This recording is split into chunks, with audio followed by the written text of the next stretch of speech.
याचं जे बॉटम आहे कॉन्क्रिटिंग केलेलं आहे, साईडनं एक पाईप लावलेला आहे आणि प्रत्येक टाक्यात असे नॅनी ट्रॅप दिलेले आहे. या नॅनी ट्रॅपमधून आपण जे पाणी टाकतो ना बेडवर रोज, ते झिरपत झिरपत खाली उतरतं आणि ते मग या नॅनी ट्रॅपमधून पाईपमध्ये उतरतं आणि पाईपचं पाणी मग याच्यात जमा होतं.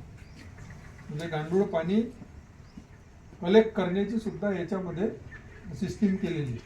असं जे गांडूळ पाणी आहे हे फवारणीसाठी वापरू शकतो. तुमच्या ड्रीपमधून तुम्हाला देता येतं.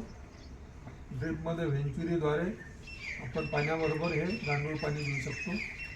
किंवा हे दोन्ही नसेल तर जेव्हा तुम्ही दाण्यानं पाणी देता त्या मग्यानं त्या पाण्यात टाका, म्हणजे त्या पाण्याबरोबर तुमच्या पिकाच्या मुळापर्यंत पोचतं हे गांडूळ पाणी.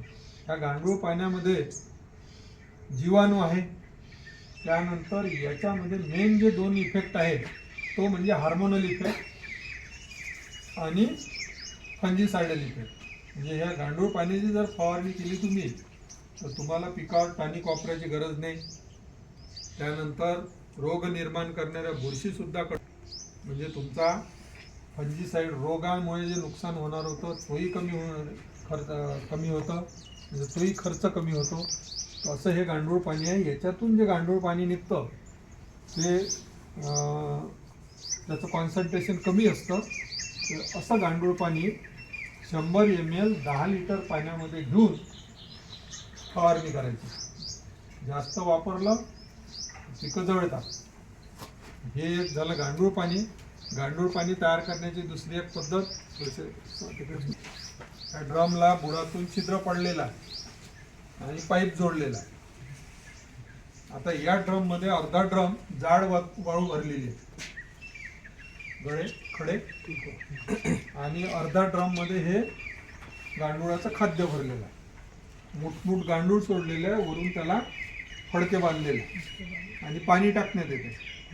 तर आपण टाकलेलं आता गांडूळ सोडले आहे, गांडुळाचं काम चालू आहे त्याचं खाद्य असल्यामुळं, आणि आपण पाणी टाकतो तर ते गांडुळाला धुवून ते पाणी त्या रेतीतून फिल्टर होऊन पाईपमध्ये उतरतं आणि या ड्रममध्ये जमा होतं.